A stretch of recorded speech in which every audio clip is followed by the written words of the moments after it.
They did this last year, and it was really good. It was one of my favorite Times talks. So I'm going to let them get started for you. Well, thank you very much for that introduction. Hello, everyone. Welcome to Times Talk. Dr. Rackaway and I are both affiliated with the Docking Institute. I'm the director, and Dr. Rackaway is, I would just say, our most senior fellow. We work with him more than just about any of our other fellows. And we actually work with him on our most interesting projects, too, which we're going to talk about today.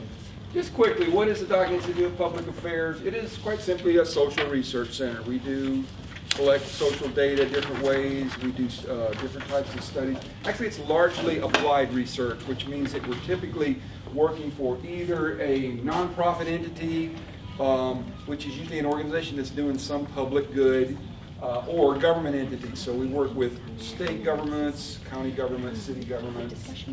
I think we've worked with the federal government lately, but that's our main clients. And we're staffed by myself, Mike Walker is assistant director. We're both in the sociology department. Also have Dr. Jen Sun, who is in the political science department. He's our research scientist. And Bradley Pendergast is also a political scientist who runs our calling center. We're housed right here in Custer Hall. We're on the third floor at Custer Hall, and we occupy that wing that goes back toward McMidas. And we also have an administrative specialist, and we use a lot of students. We use usually 3 or 4 that help us with various types of research tasks, but we do a lot. We have a calling center, telephone calling center. We do a lot of telephone surveys, and that's actually where we hire most of our students. So if any of you ever need a job, we post those on JobX. They're not always available, but if they are, they're jobs that are not only give you a way to earn money, but it hones a skill that you can find valuable. You know, to be able to cold call someone, establish a rapport with them, and get them to give you information, give up their time, which is what a telephone survey interviewer does. That's a skill that's valued in a lot of job applications.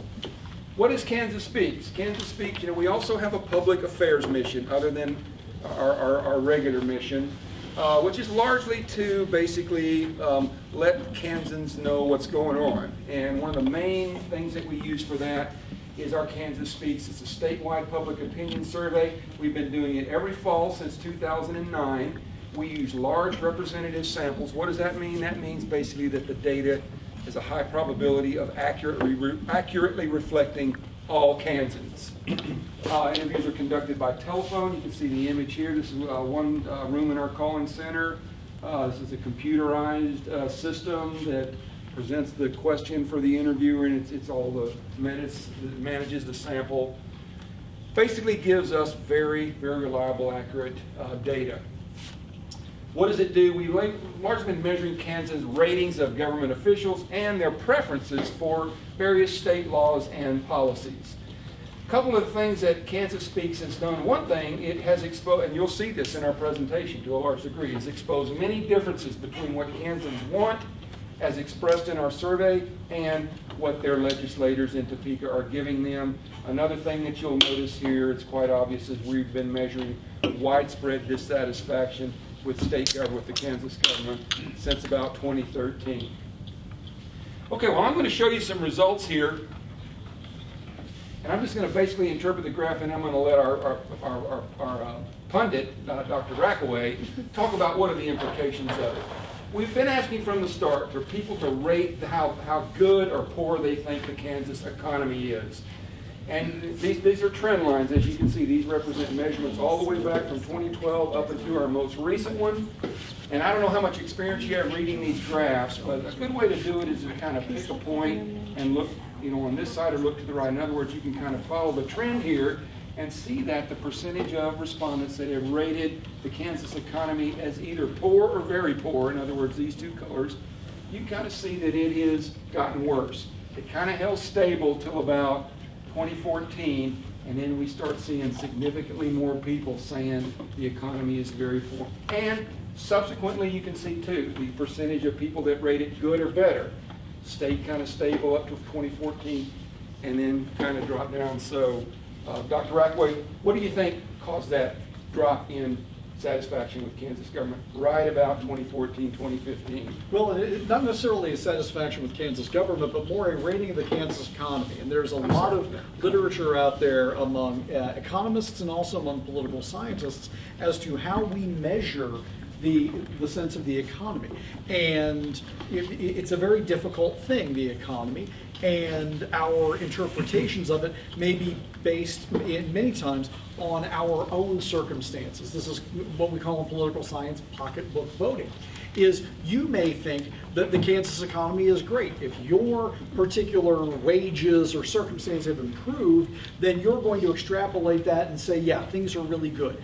But there's also an effect of the larger sense of the news. And you can't look at the news right now and see a very positive picture of Kansas generally speaking. While the economy has mostly held stable, what has significantly changed are government revenues. And these numbers track very closely with the decline in revenue as taken in by Kansas state government, which of course affects our tuitions and K-12 education and social services. Those three elements combined take up almost 80% of the Kansas government expenditures in any given year.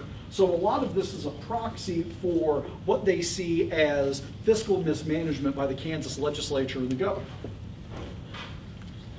Okay, this is showing this second. This is actually typically the very first question that we ask on our survey, just to rate Kansas general as a place to live. So certainly the economy is going to be a factor here, but it's going to bring in a lot of other factors dealing with quality of life living in Kansas other than just the economy. And you know, you can see, and I apologize, some of these trend lines go up, some go down. I'm sorry about that. This one, as you can see, these are the earlier dates. So you can see the trends here. And again, this is the blue and green is the people that rate Kansas as very good or excellent place. Starts out in 29 pretty high, stays pretty stable up until about 2014. And so the correlation with the drop in satisfaction with the economy kind of gives you an idea of how much the economy factors into to the way people rate living in Kansas overall. So you can see right now where we're at. We kind of got, I guess it dropped down a little bit, but we've got maximum people saying fair, poor, or very poor, and we've also got a minimum number of people who are rating it excellent or very good. And as an extension of that, you'll notice a bit of a theme that emerges in our data when we show you the trend lines over time. And that is there is a bit of a pivot point between the 2014 and the 2015 data. Now, not at all coincidentally, that comes along at the same time that the Kansas legislature's revenues, or the Kansas government's revenues, started not just missing the expected numbers that were promoted by the Consensus Revenue Estimates Group, but significantly dropping below them. So again, some of this is proxying in with what they see as troubles with Kansas's governmental circumstance rather than our economy generally. And people do tend to extrapolate. Do you feel the economy, this is one that, again, that we've been asked from the beginning, do you feel the economy will seriously threaten you or your family's welfare? And this is kind of counterintuitive, because what you're noticing basically is a slow decline in the percentage of people that are saying very concerned and moderately concerned.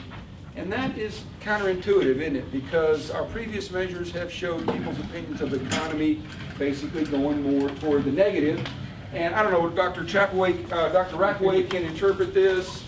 Basically, how I'm interpreting this is that if you think about what's really been going on, unemployment is still pretty low in this state. I mean, really the big problem has been the problem with the budget. And so people really aren't feeling, and not a lot of people losing their jobs yet. And so really not a lot of people are feeling threatened on a personal basis. They may have concern for the state in general, but compared to that, people feel a little bit more secure individual on average. And I take this as a tale of three phases. If you look at the 2009 through 2011 data, we were still in the height of a federal issue, the quote-unquote Great Recession of 2008. And so we have somewhat higher numbers there, but then as the federal circumstance tended to get a little bit better and soften, so those numbers rolled back. But once again, we have another pivot point here in 2015, corresponding with when Kansas revenues started to decline significantly. So we had one stressor, we had a couple of years of recovery, and then we came into a new stress point. And I think, as I look at these numbers, that's what I take away. Yes, I didn't really think about people, whether they would think about the overall economy versus the state economy, because they haven't always been the same. This is a brand new question that we asked for the first time in this most recent iteration. Generally, it is a common question that you see in polls. Generally speaking, do you feel Kansas is on the right or wrong track? So we don't have any trends really to see how this has been trending, but we do see that about over twice as many people of our respondents felt like Kansas is on the wrong track as opposed to the right track. Yeah, this one's glaringly obvious. I don't think anything needs to be said. Okay, like I said, one of the things we do in Kansas Speaks is we typically will measure job satisfaction with the major elected officials in the country. And we've got these now prioritized from the mean highest rating to the mean lowest. So you can see the Supreme Court of these five tended to get the highest satisfaction ratings, followed by, of course, Senator Jerry Moran. And of course, we're going to show you some trend data for all of these except the Supreme Court, because mainly we just recently measured the Supreme Court. I think it was largely out of the school funding issue, maybe a little bit have to do with this effort to try and oust. And Dr. Rockaway will talk more about that, I'm sure. So Jerry came in second. This is what's really unusual, and we started noticing this pretty soon after the new economic policy shifted in, because as you may know, President Obama is historically been relatively unpopular in Kansas. And so I think he overtook the governor first. He did that a couple of years ago, and that was big news. That was when Kansas Speaks really sort of hit the nationwide media, really gave us we should probably thank the governor for that. He ended up giving us a lot of nationwide exposure when our survey showed that President Obama actually had a higher satisfaction rating than Governor Brownback. And then I think this is the very first time we've seen this, that now the legislature is now polling with lower satisfaction than President Obama. And we're at the point now where if you combine the very and somewhat satisfied, so you can combine the green and the blue, you can see that we're at 19% for Governor Brownback. We are at 40% for President Obama. President Obama is not just more popular than Governor Brownback, he's twice as popular as Governor Brownback. Let that sink in for a moment.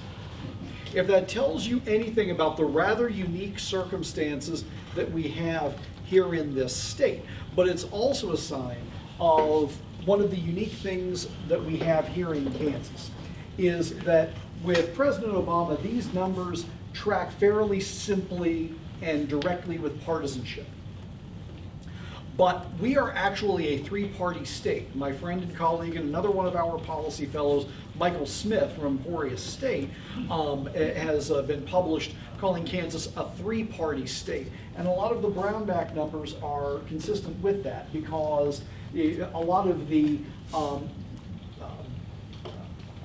these are all conservative Republicans. But you've got a bunch of Republicans who are moderates who are in that 62% as well. So Governor Brownback hasn't even been able to rally his own political party. And the fact that supporters are kind of diffuse, but not only are those opposed concentrated, they're concentrated in the most extreme area. I want you to put a pin in that, because we're going to come back to that as we get later into this presentation, because there's something very interesting going on here among the Kansas voter that you should be cognizant of. Okay, this is the trend line we've got for Senator Moran. And as you may notice, not only does he tend to rate highly every time we measure, but he's very stable, as you can see. For those of you that are familiar with Senator Moran, he's extremely popular, very personal. He's also a pretty skilled politician, I think probably Dr. Rockaway will agree. And he was formerly, for 6 terms, he was the U.S. representative from this 1st district. And 1st district senators, because they can play relatively well with both the 4th congressional district, the Wichita area, and the Kansas City suburb area, the 3rd congressional district, where there's a bit of a tension between the two of them. The 1st district candidates have a good advantage over them. And you can go back to Pat Roberts, Bob Dole, and Keith Sebelius for more evidence of that. But Moran has been one of those folks who's pretty obsessively focused on constituencies, and that's why he is consistently the most popular or the 2nd most popular political figure in the state of Kansas. But also bear this in mind. In a state that has 56% Republican registration, there's even still some dissent there because his number he might be the single most popular politician in the state of Kansas, but he's still only at 44%. And he's only 10% above his negatives. So the Kansas voter is still pretty angry about something. The trend line for President Obama, you can see that he has stayed pretty stable, but probably noticing maybe a slight improvement. You can notice that if you take the percentage that said they're very dissatisfied, it's a little bit unstable. You can see the orange line kind of moves a little this way, and the percentages of people that are satisfied we're seeing just very slow, steady increase in his satisfaction levels. Kansas legislature, and again, this is sort of versus the earlier starting up here. And so you can kind of see how, and you'll see, we're going to do Governor Brownback in a minute, and you can see how his popularity or his satisfaction started dropping right away. The legislature held for a little while, but you can see what's happened in the last 3 measures. The people that are very dissatisfied with the legislature, as well as at least somewhat satisfied, has sort of taken a quantum jump there. So it looks like people were sort of hesitant to attribute the cause of the problems to the legislature at first. They were sort of dumping on the governor, but lately they're blaming both of them, it looks to me like. Well, and also it's important that a lot of this came since 2012, because 2012 was a really pivotal year in Kansas politics. In 2012, the governor did something unprecedented. We have this division within the Republican Party, that's well established.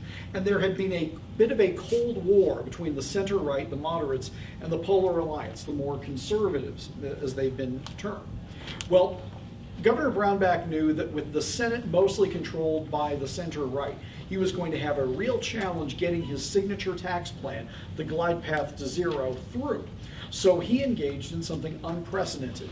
He got together with a couple of outside groups, most notably the Kansas Chamber of Commerce PAC, and not only recruited but supported an all-out assault on the state Senate, packed it with his own allies. And so Governor Brownback was able to get everything that he wanted through.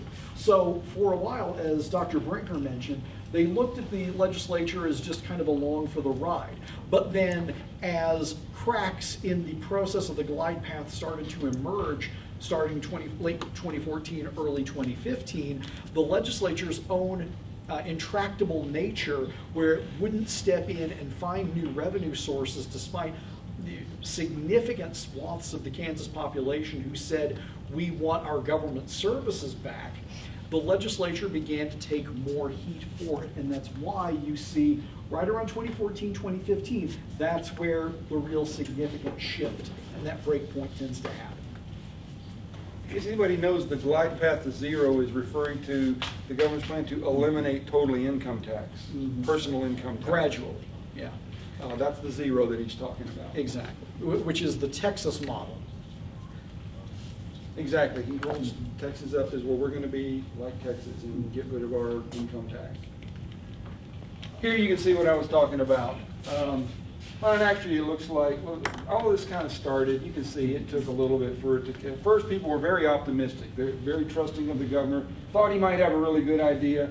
So you can see they were supporting him up till about 2015. And The this, satisfied and the dissatisfied numbers were almost even. So people were kind of divided on their attitudes towards the governor. And then Right. everything tanked as soon as he Yeah. got reelected. Because look at the 2015 numbers and you can see that break point again. And I think I was talking over you, Gary. I'm sorry. Please. Oh, no. Go ahead.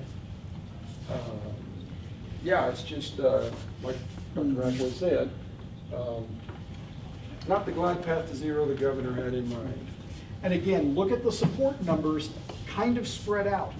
But you might expect the somewhat dissatisfied numbers to be a little bit bigger. Maybe some of those moderate Republicans who had been somewhat satisfied move over to neutral or somewhat dissatisfied. But clearly not. If you look at these numbers, a lot of these folks had to bypass neutral and somewhat dissatisfied and went all the way to very dissatisfied. So there is this, and I've been quoted as saying that the public is a bit of an unguided missile. They're angry. They're not exactly sure why, but they're very angry, and it shows in the intensity of preferences and those large numbers. Right, you can see the 62% is an all-time high, so very dissatisfied. Notice that it did actually drop as far as at least somewhat dissatisfied. So it does suggest that maybe they're going to stabilize at about this level.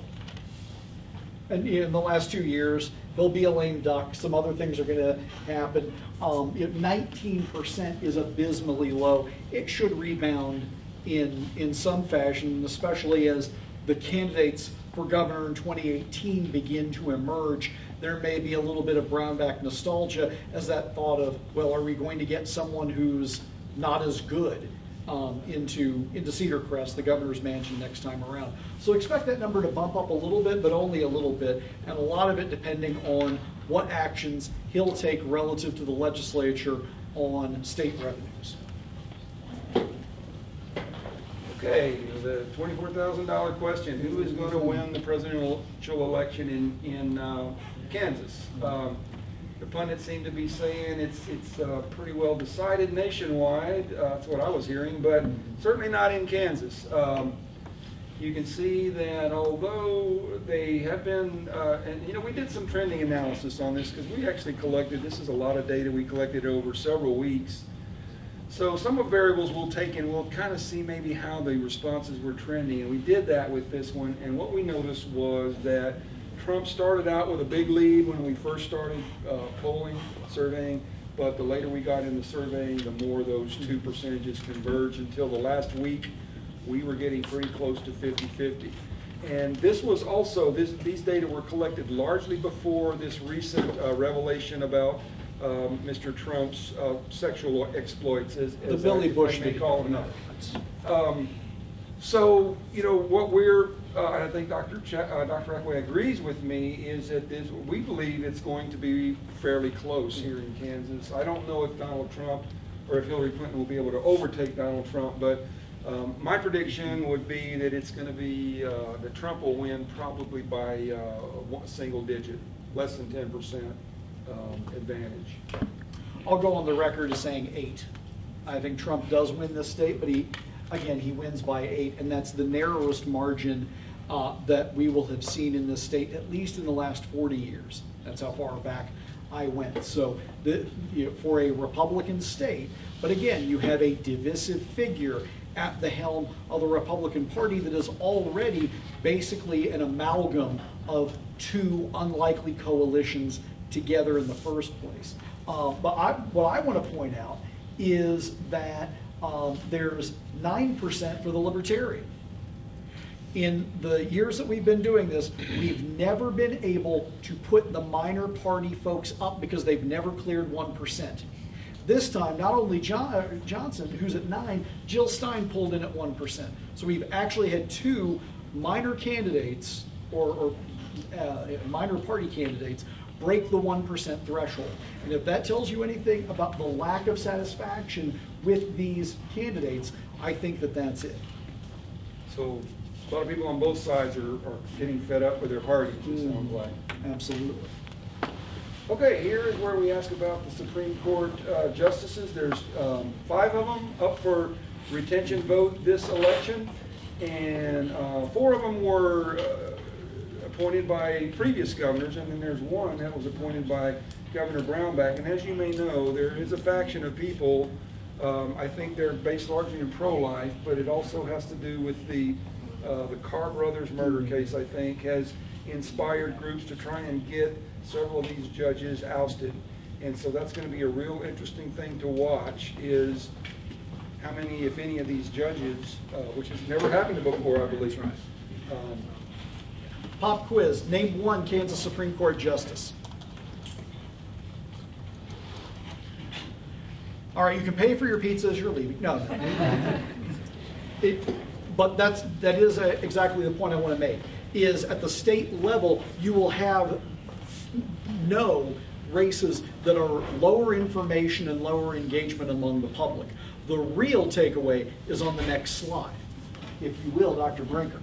Look at those alignment numbers on all 5. Look at Nuss, look at Stagel, who's the one that Brownback put in there. If people knew who were who, you would at the very least see that Stagel's numbers for retain would be higher than the rest of these, because he has name recognition and he has that organized backing that the others do not, especially the Chief Justice, Lawton Nuss. Because of his name recognition, he gets 1 extra point over the others, but that remarkable consistency is soaking up the fact that nobody has any idea who these 5 people are. Period. End of story. And I just got, anybody else get a postcard in the mail this week telling me exactly which is which the little boy, which is not? There you go. Yeah. You might see one of those in your mailbox. And so that may alter these numbers a little bit in the final 3 weeks of this election. But at that time, all that you had was the vote for all of them as a slate or clean house except for Stagel. And those things hadn't really soaked into people's minds yet, because especially when we're dealing with an electorate in this much tumult, that they haven't made their final decision on a presidential choice. If they haven't decided on a president, they're certainly not going to be paying attention to the sequentially lower races, such as their Congress race, or in this case, the Kansas Supreme Court. This is a very low priority race, and what it really susses out is a lot of that lack of information. Dr. Reckwood, we know there's a faction that wants to oust the judges that Brownback didn't appoint, or many of them. Nuss, Biles, and Beyer. Is there also a faction that wants to make re-electing Judge Stagel a referendum on, I don't know if that's the right word, but a statement as to in opposition or support of Governor Brownback's efforts to try and wrest control of the courts? They're not, and partly because Stagel was appointed by Brownback under the old model. So it would be very hard for them to make the case that you should get rid of Stagel as well, because their complaint has been with the process that the governor has proposed, which is to take an independent nominating commission made up primarily of trial attorneys and place nomination in the hands of the governor with confirmation by the state senate. So I think they've been smart in doing that. Even if they'd like to see Stagel go, they have said all 5 of them should stay because they want to make this a referendum on that process. I see.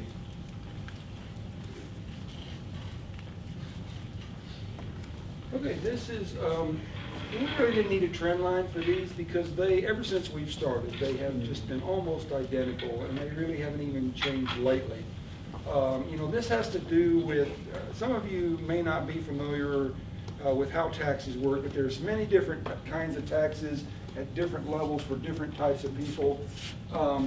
And so, you know, large corporations and top earners, under progressive taxation, the more you make, the more higher percent you're supposed to pay. And many would argue that that has been sort of flipped upside down lately. In other words, the most recent tax changes actually tended to reduce taxes on the upper income and made it a little bit flatter. But, and again, this is hitting at how the government is giving citizens something different from what they want. It's quite apparent here that strong majorities of our respondents want the top income, or the people that make more money, to pay a higher share, more than they're paying now. Whereas the middle class and maybe to a lesser degree small businesses, people really want to either keep those the same or, if anything, decrease taxes. So it's suggesting to me that they want more progressive taxation, less of everybody paying the same, and more of the more fortunate people in society paying a little bit more of a share of the state revenues. And an alternate interpretation of that is, I'm paying too much in taxes, somebody else needs to pay more. That's true. You got to remember that the people at the top are in the minority, and very few Our of them get surveyed. Our demos Yes. fit here. So we all believe that we are overtaxed, but there's someone else who's not paying their fair share. That's an excellent And I say point. that without any further analysis. I'll let you People fill are in the voting blanks in on their, that. people are voting in their self-interest, and the rich are greatly outnumbered here. And that's one of the reasons, certainly, why it's showing such a high percent want to tax that relatively smaller group. Okay, this is, as we've been talking about for several years now, the state governments have had trouble balancing the budget. In other words, they greatly reduced the taxes, which determines the revenues coming in. So the amount of money coming in has been greatly reduced, and they tried to, of course, to balance the budget, you've got to reduce spending, the same that you would reduce your revenues. They tried to do that, but they just couldn't do it. I mean, there's just so many cuts that people would tolerate. And so there was, for the last few years, every month, there's been this big gap, and they've used methods like, selling stuff off, or, using reserves that have been saved up over the years, which are just about gone. So this is a big problem that we've got to face as Kansas. How are we going to balance the budget? There's basically two ways you can do it. Well, three ways. You can exclusively increase taxes, exclusively cut spending, or a combination of both, which actually you can see Kansas being Republican, cut spending solely was the most common response. By only a 1% margin over increased taxes. 37 versus 36. We are very evenly divided. Now, because of that, this creates a real conundrum for legislators. Where do I go? What are my constituents telling me? If we're that evenly divided, it's going to depend on what kind of feedback a legislator is getting within their own district. What are their constituents saying? Because this is a very unclear message, other than to say, don't do anything drastic. Sound familiar? Well, I was surprised because really, if you're trying to address the problem one way or the other, it's the obvious practical way to solve the problem is but that was the least common response, which is interesting. Okay, as you may know, about 4 years ago, the Affordable Care Act Obamacare, in other words, was passed, and we can't explain exactly how that works, but for the most part, the program basically allowed states to opt into the system fully, and which means that they get federal funding. And there was Kansas and about 10 or 12 other states that, for whatever reason, said, no, we don't want to participate. Now, the problem with that is the people in that state are still paying federal income tax. In other words, people in Kansas are paying for Medicaid to all the other states, and we're getting nothing back. And this is the big argument for why are we doing this? What is it, $1.5 trillion, I think, that we have lost. A huge amount of money. Maybe nationwide. It's certainly nowhere. No, I'm sorry. I take back that amount. It's a huge amount of money, though. I think Kansas has paid in about $400 million. And I think it's important to kind of run the counter argument here is that history is not on the side here. It's easy to say, yeah, this is federal money that's going to come in, and we're actually going to get the money that we're paying in back. The problem is if you play the long game, if you look at how Social Security, if you look at how Medicare were initially deployed, they were done with this same kind of model, and the federal government will pay for 100% of every bit of spending by the state. And then the first time budgets get a little bit tight, that 100% becomes 98%, becomes 90%.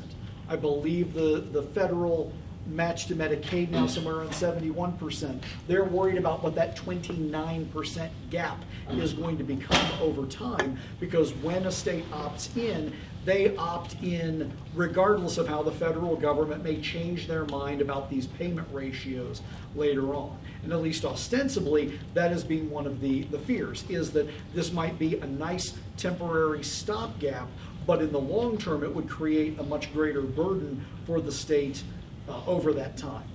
So Do both with that what sides, you will. both sides have compelling arguments, and you can see that is reflected in the highly diverse people in Kansas. Really, I'm not It's sure also what a highly, to think of Obamacare. it's a obviously. highly technical thing. If you've ever spent any time at the hospital and you have insurance, you look at that bill or you look at your statement of benefits from your insurance provider. Once your eyes get through crossing, because that's the first thing you're going to do when you see this Byzantine set of accounting that is sent your way, most people just say, okay, I'm going to go watch TV now because I can't handle this.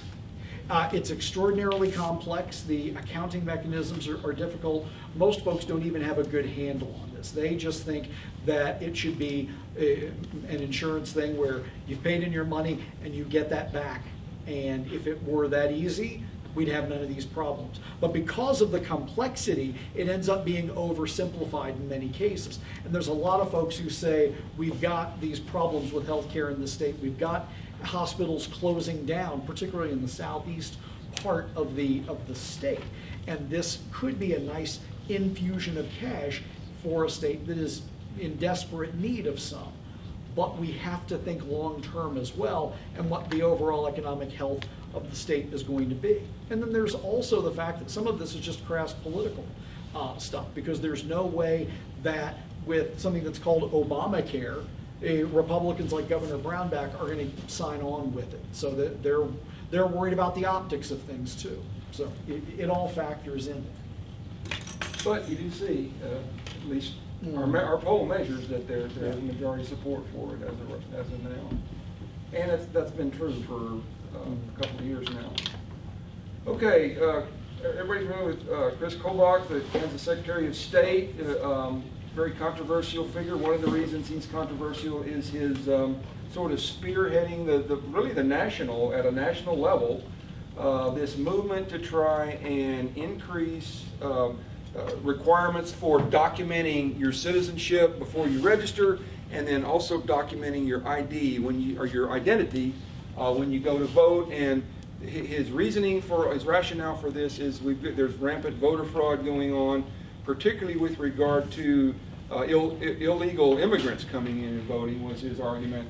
And so he implemented these new procedures, which again, the people are divided on. A lot of people don't believe he presented adequate evidence of voter fraud. And on top of that, they feel like that implementing these policies, in other words, that it's more difficult for certain types of voters to, either they don't have these documents that they need, or it's more difficult, maybe they can't drive, or they have limited mental capability, they just can't figure out how do I go do this.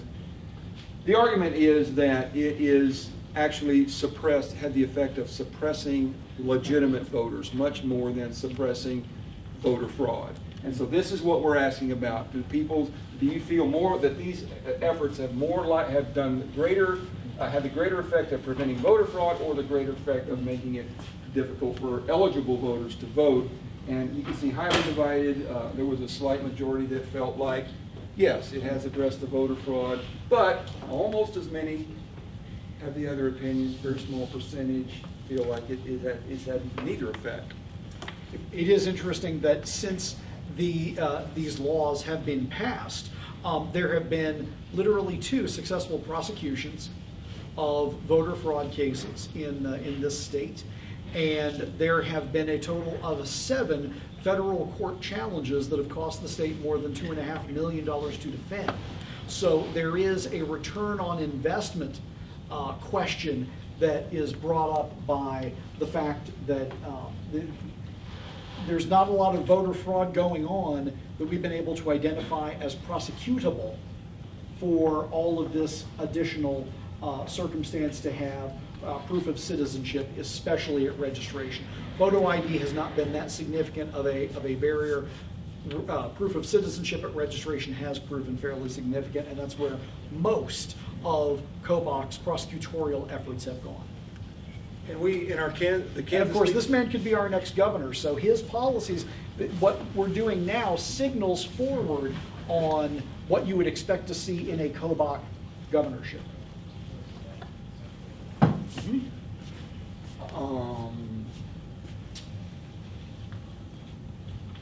Okay, this is this is a part of the tax policy that we've been talking about that happened about 4 years ago. It was basically two components of it. There's personal income tax. There were some changes made to that. There was 3 different levels. And as you may know, with income tax, you fall in a certain level that determines what percentage of your income gets taxed. And so the 2 changes they made was they switched it from 3 levels to 2, and then they lowered the percentage on both of those groups, but they lowered the percentage on the higher income, I think about 3 times as much, if I'm not mistaken, considerably more than the lower level. So the high income earners benefited from that. Then on top of that, they basically excluded people who get their income from limited liability corporations are being completely excused from paying state. This is state income tax, not if you federal wanted to income start tax. your own business, if you wanted to be an independent consultancy or so on, you could incorporate as a full incorporation, and there's some legal mumbo jumbo I won't get into there, or you can form what's generally for smaller businesses known as a limited liability corporation. And because the governor believed that what we needed to do was have this shot of adrenaline to the heart of the Kansas economy. Those were his words. We needed to inspire a whole bunch of small businesses to open by zeroing out almost immediately the tax liability for limited liability corporations. All of these entrepreneurs hanging around would suddenly be inspired to hang out their shingles, start their business, and then the sales taxes and other revenues that go in a flow through from that business would be enough to forestall all of the revenue loss from dropping out the LLCs. Instead, what it seemed to encourage businesses of all sizes and scales to do is move from full incorporation to this LLC model to avoid their tax liability.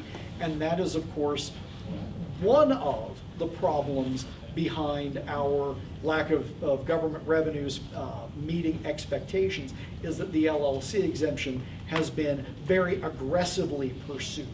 Oil money or oil prices and agriculture prices have contributed to that, but a big chunk of it is the LLCs. And so when the state was missing revenue expectations by $25, $45 billion month by month last year, one of the things that the legislature discussed was getting rid of the LLC exemption, bringing them back onto the tax rolls to bring more money in. That was one of the issues that moderate Republicans who had been knocked off in 2012 and 2010 in the Senate and the House, when they were running against these conservative challengers handpicked by Governor Brownback, one of the things that they were campaigning on was the fact that conservatives in the legislature had scuppered the proposal to remove the LLC exemption and bring that tax revenue back on the rolls. So since this was done not too far after the primaries when that issue was up front, perhaps not surprising, correlated with the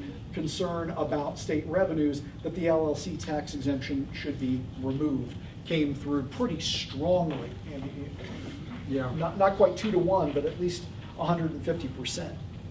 And my understanding is that both of our state legislators, the Republican and the Democrat, both favor eliminating this tax as a strategy for balancing the budget. Abortion. This is, believe it or not, the very first time that we have asked about abortion on Kansas Speaks. I don't know why, if we just assumed there would be strong opposition to that. But we'd actually, because we were in on these meetings together, and there's a proxy for social values and so on, and as a public issue, same-sex rights and marriage were getting much more public attention, and so we thought we would suss out more variation talking about that rather than asking about abortion. But through the primaries in 2016 and on the Kansas Supreme Court, certainly through this election, and even some of the rhetoric at the U.S. presidential election, their selection of Supreme Court justices using abortion as a litmus test brought this back onto our radar screen. I think that's fair to say. Yes, absolutely. And I don't know if maybe you weren't surprised by this, Chap, but I was just, it was almost unbelievable, because I assumed that just from kind of what the impression you get at Kansas, I would expect total opposition to abortion to be close to 50%. But as you can see, only 1/4 say we are totally opposed, and almost coming up on 1/3 are completely pro-life. You mean pro-choice? Pro-choice, I'm sorry. Pro-abortion. So if you pro-choice, that's pro-life. If you move to the next slide, then we start to see why this is. Only 4% of people say that you shouldn't even allow an abortion when it is highly likely that the mother will die in that circumstance. But even a lot of those who said that they are strongly pro-life still allow for rape and incest exceptions. And that tends to be where the break point is, because they're much less decided on whether health problems would be an issue, but as far as elective abortion, look at that, 86% oppose it. So I think this slide probably elucidates things a little bit more on where people are, is that for the most part, they're pretty strongly pro-life. They only really favor it where the mother's life is in danger, there has been a rape, there are instances of incest. Those are probably the primary areas. Other than that, there's a lot of trepidation about those more elective abortions. Right, and I can't cite known facts, but my guess would be that the vast majority of abortions are under this circumstance. These are relatively small proportion of the abortions occur because of these reasons. It's about 6%. Is it 6% for these? 6% for those. Yeah. Okay, so the rest are just elected. Okay, so yes. Okay, the last two slides we have are where we ask specifically. First, we ask about one candidate and then the other. To ask the respondents to sort of rate them on a scale of -5 to +5. Sort of intuitive interpreting that, on these different attributes that are largely thought to be the primary qualities that a president should have. And so basically what you can see here, you can look and see what the priorities are. That this is for Hillary Clinton, ability to lead others and her ability to help the economy were thought to be her biggest strengths. And then, as you may have guessed, trustworthiness came at the bottom, followed by shared values. And of course, shared values is going to generally be highly correlated to party, because that's basically the distinction between the two parties, is they have their main values are different. Anything, Chap? This part is intuitive right here. Republicans don't like her. Will knock me over with a feather. But I want you to look at where the Democrats are. And even the Democrats, you should expect commensurate, especially in a polarized electorate as we have today, you should expect commensurate concentration at the outlier edges of these polls. And we do not. Democrats are not nearly as unified over Clinton as Republicans are against her. So, pop quiz, hotshot. How different do you think Trump's distribution looks? Do you think that his supporters are more concentrated, or do you think it looks like that? And second part, do you think that his detractors are this concentrated on the extreme, or are they more diffuse? Come at me, bro. What you got? We're in a Republican state, so you'd expect him to be more unified. But with all the allegations and everything going on lately, you'd at the same time expect him to not be unified at all. So it could be hit or miss. Do you remember what we saw on Governor Brownback's distribution? Did it look like this or did it look different? Oh, not so good memories, are you, boys? Mine's not either. I had to get my Scottish up. I don't know what you all are doing. So there's a clue right there. We would expect, because yours is a really good and intuitive theory, but these very satisfied numbers should be larger across the scale, and they should at least be closer to the distribution on the highly dissatisfied. Dig? Now let's go all the way to Trump. And remember that Clinton's numbers and their distribution looked a lot like Brownback's did. Why are you going backwards? Okay. Forward. Unfortunately, it doesn't loop all the way back in PowerPoint. There we go. That's what I need. Well, you want the Trump. In the meantime, my a cappella rendition of Tammy Wynette's Stand By Me. No. No one deserves to hear that. I went for lunch and to talk about politics and this horrible fat man sang. Here's Trump's numbers. And they look the same distributed out. In other words, well, did you ever see the movie Semi-Pro with Will Ferrell? And remember Jackie Moone's motto? Do you remember it? ELE. ELE, which stands for? Everybody loves everybody. Now we're in EHE. Everybody hates everybody. Seriously, and there is a political science term for this. We call it negative partisanship.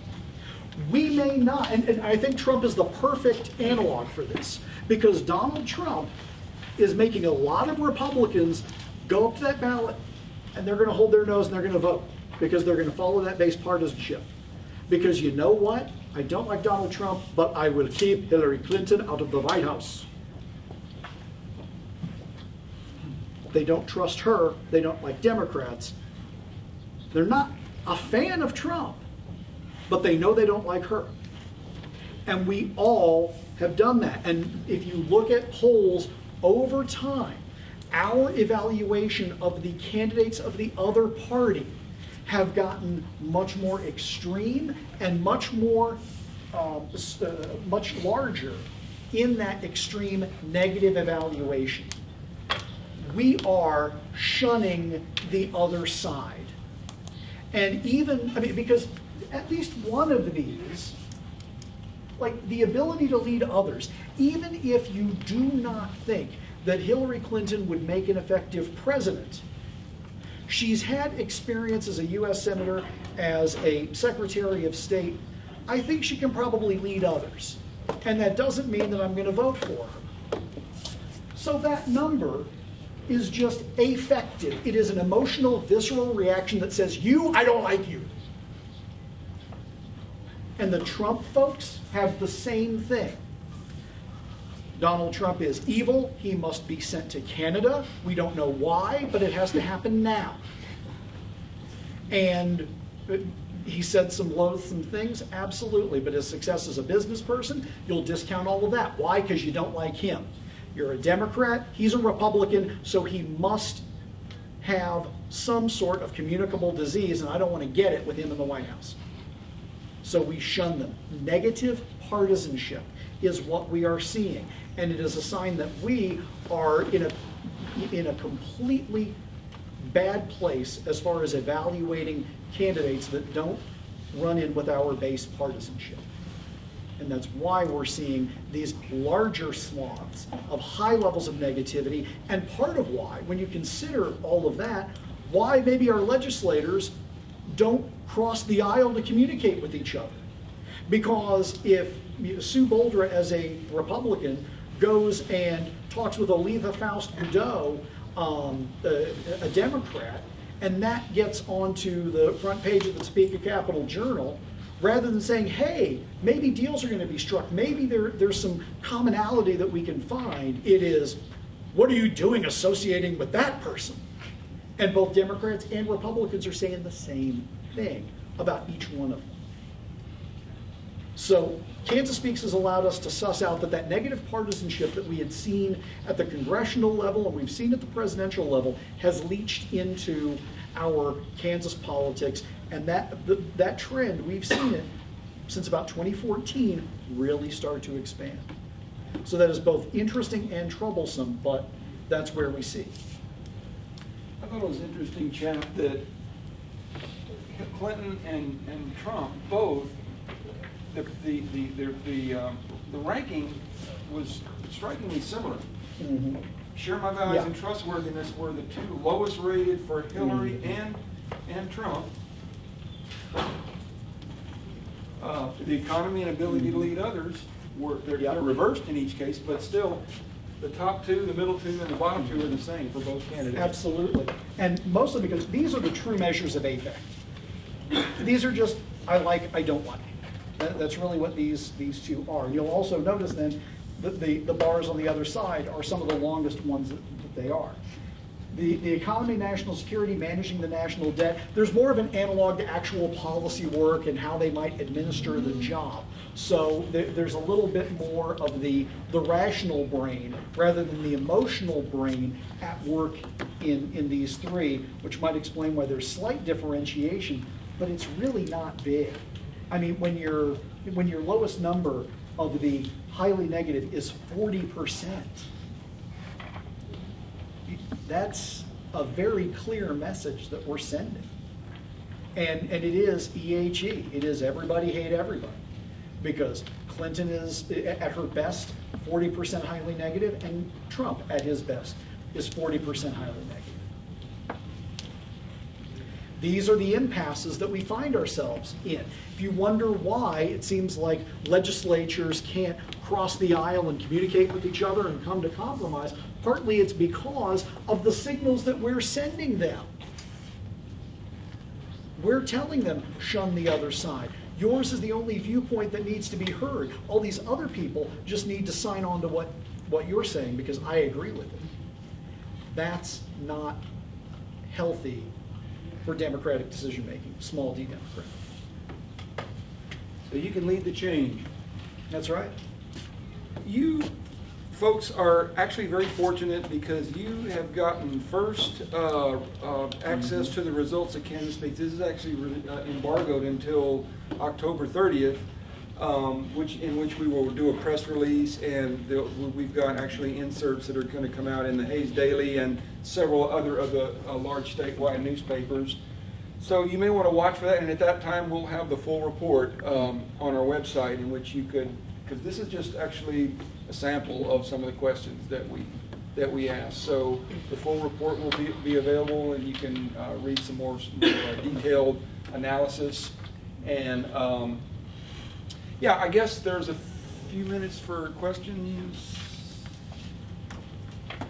So how do you think the negative partisanship is being borne out in the fact that so many ultra-right Republican Kansas legislators lost their chance in the primary? I mean, do you hope for better compromise and collaboration across the aisle, given that moderate Republicans are beginning to get a foothold, seemingly?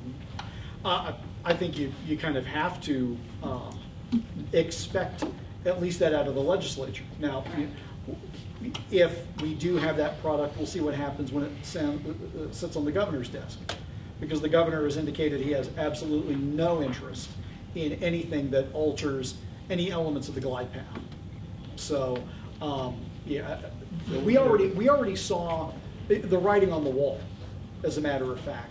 Back in the spring, when the incumbents started getting polls done, they saw that the sword of Damocles was hanging above their heads. They knew it was going down. And so they started striking a much more conciliatory tone. And we almost got something through. The LLC exemption, I think, fell 10 votes shy. It got closer than anything had since 2012. So that tells us that just the threat of being beaten was enough to spur some people to action. Now, how that manifests, some of it depends on what happens in November. I think that a few of the Democrats, maybe 3 or 4, have a chance of winning, and that's between the two chambers. So as far as the overall partisan numbers, we're not going to see a significant shift. But that moderate coalition who may be willing to cross the aisle and work with some Democrats, although they have to be careful about it, because if they work with Democrats, when Paul Davis is on the ballot in 2018, they're going to get associated with him by whoever the Republican nominee is, and that rhino tag that they got hit with in 2010 and 2012 is going to come back. So it is a real tightrope that they walk Do you think electorally. it's as much of a concern though, because I mean, to me, Brownback has entered lame duck in 3 years rather than 2, particularly with people starting to make a lot of noise about pulling back, that they may have enough courage to speak in a much larger voice and to go to veto through. There is no way with the makeup of the legislature, even best case scenario for Democrats, that they'll be veto proof. That will not happen. The numbers are not there. There's still enough of the conservative faction that got in 2010 and 2012 that they cannot override a veto without some of these Brownback allies switching over. And those are in our reddest of red districts. That's where the 19% support for Governor Brownback is most highly concentrated. So logistically speaking, that's the other thing. Those of you who are Democrats and said, okay, yeah, everything's going to be better now after this primary. Watch it. Great shot, kid. Don't get cocky, because it's not quite going to work that way. The coalitions are much less stable.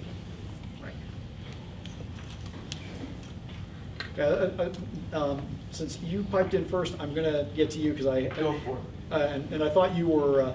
Looks like you were about ready for it. So what's your question? Okay, so with the ways that like Kansas has been showing their opinions, I'm just kind of curious.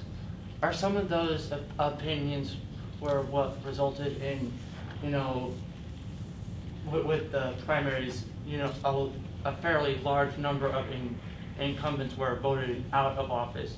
Are some of those opinions what resulted in those results for the primaries?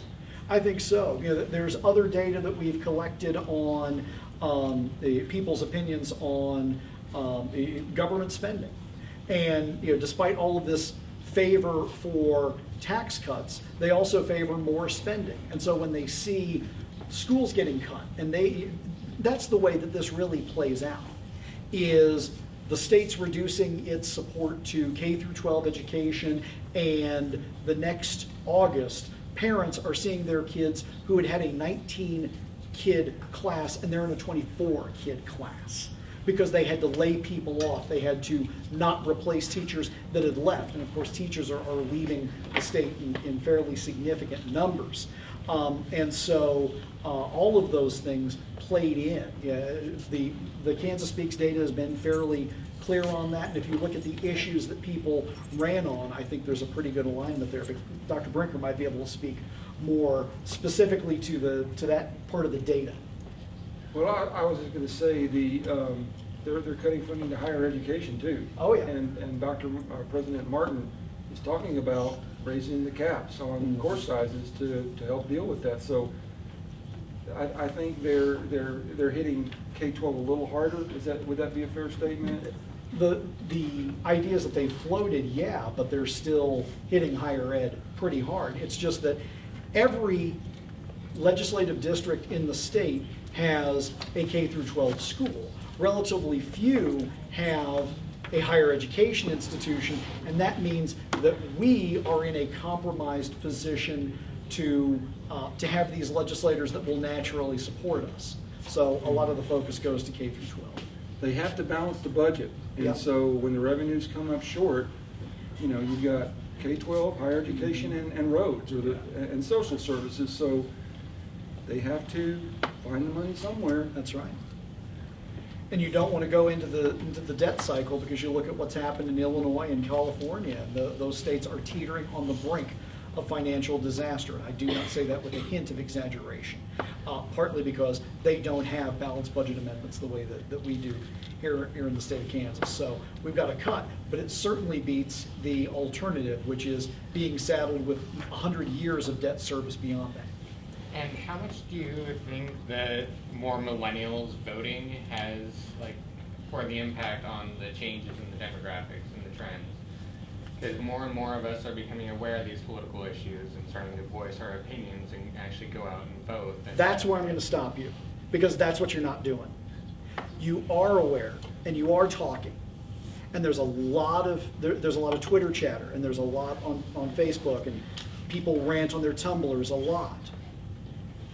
Your generation's not voting, and I triple dog dare you to get out there, because we've never seen a generation vote in numbers more than 29% in a presidential election from the youngest demographic, age 18 to 25.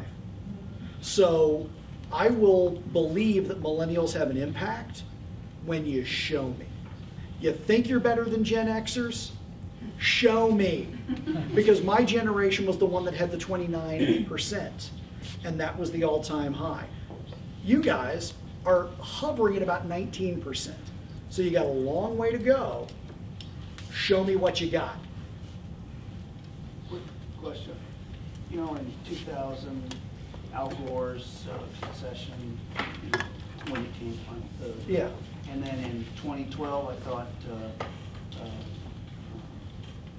Mitt Romney's concession speech that he was so well, really a positive. Both were really I wonder gracious. if you could say something about those concerns, or what do you see? Let's say if Trump lost, what kind of concession or what kind of healing do you see afterwards? Do you see what I'm asking? Yeah, and he's been playing very nicely to his supporters who believe that the whole system is rigged against them. Not just the election, but the economy, choices that are being made, the direction of this country. And I have always believed, I've got this weird little thought about Trump in the back of my mind, is that he saw what happened to Sarah Palin after being the VP in 2008, became this media darling, and I think he's leveraging his business interests.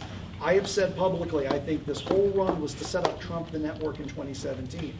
And there is no better way to solidify your group and have them follow you to that profit-making thing, which is much more consistent with Trump's MO, than creating your own TV network. He's seen what Glenn Beck can do. He saw the success that Palin had.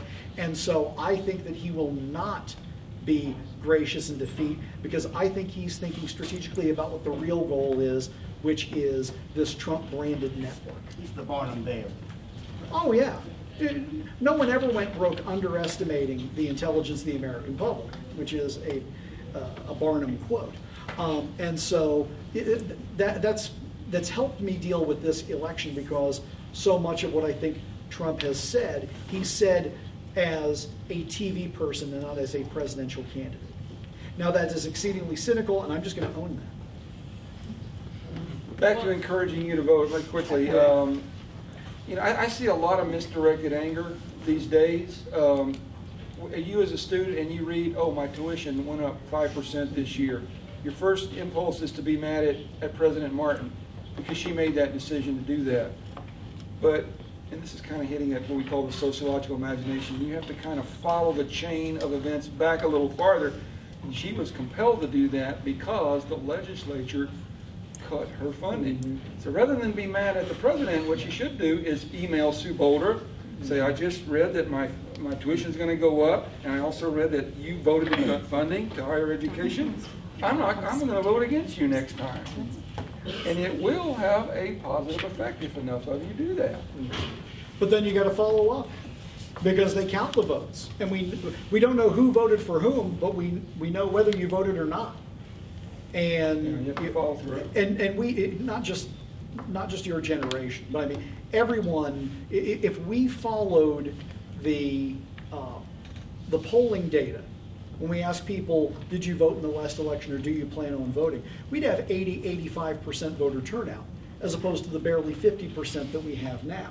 So people talk a good game, but they don't follow through, which seems amazing since voting is not a particularly strenuous activity, but apparently it's too much heavy lifting for 45% of the population on a consistent basis once every 4 years. When you put it in perspective like that, it's kind of appalling. So it's up to you to go out there and cast a ballot. And when I look at the high negatives of our two major party nominees, and the fact that between them, less than 10% of the public chose them during their primaries, I'm worried about voter turnout reaching a all-time modern low of less than 48%. I've actually said I think it's going to be less than 45%. I hope I'm wrong, and I hope you'll prove me wrong, because otherwise, think about it this way, to go back to your statement. If we have all-time low voter turnout, doesn't that feed Trump's rigged election thing? Oh, Obama and his crew, they're suppressing Republicans. He'll say that. You can intuit that just from me having thrown that out there. So high voter turnout is absolutely vital. So do it. Other questions? Yeah, Josh. Your data showed that Brownback's disapproval rating has increased quite rapidly since 2012, and you had one graphic that specifically showed kind of an even balance as to whether or not Kansans want taxes raised. Mm-hmm. I think it was like just over a third. Yeah, the one back there. Yeah. Yeah. So like, yeah, it's. Well, this 36% percent of does people. too. This Yeah. percent wants higher taxes too. Yeah, and what I was wondering was, because I know you guys do this Kansas Speaks survey annually, I think. Mm-hmm. Have you seen that number of people who are for an increase of tax increase since the 2012 tax cuts, or is that just kind of a general breakdown of how people feel about That's that? pretty consistent. Most people, when you disaggregate the taxes from the spending, you ask them, do you want lower taxes? Almost 2/3 will say yes. Then you ask them, do you want more spending? 2/3 will say yes. What they really want is lower taxes and more spending. Obviously, they're constrained from doing so. And so the public has their portion of this. The public has been sending mixed signals forever. And so, it's not surprising that politicians, they'll only be able to pick one of them. They'll pick what makes intuitive sense to them. Republicans will cut taxes, and then they'll deal with the consequences of having to cut spending accordingly. Democrats will do the inverse.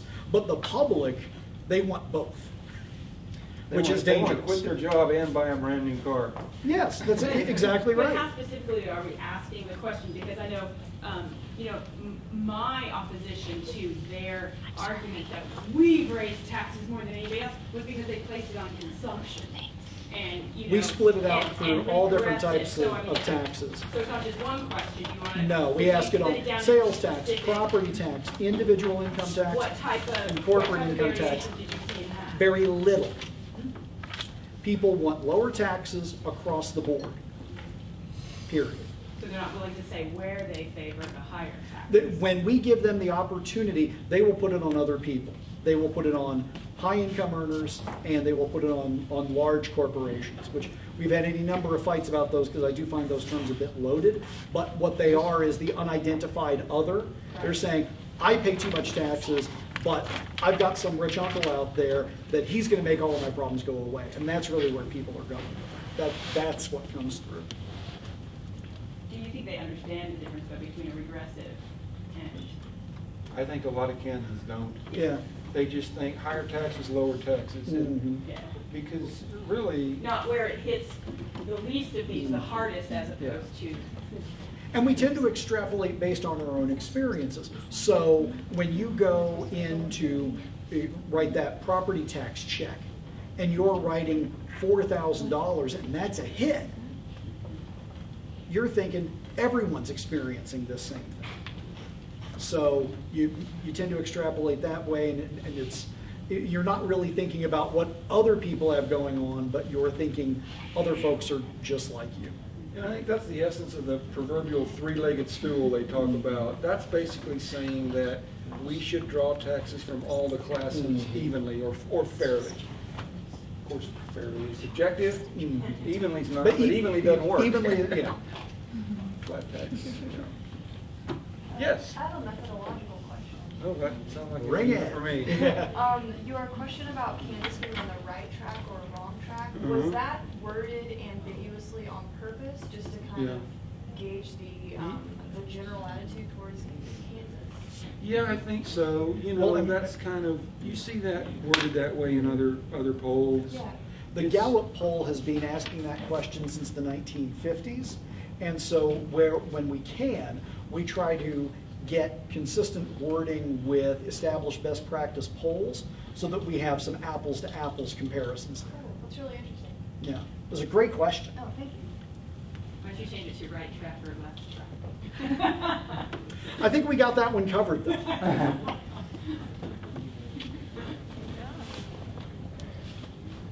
Well, thank you so much Yeah, for coming. thanks, everyone. I hope you'll be able to Thanks use for this letting us go into information. overtime too. Did we do the drawing? Does anybody want to do the drawing? I don't know.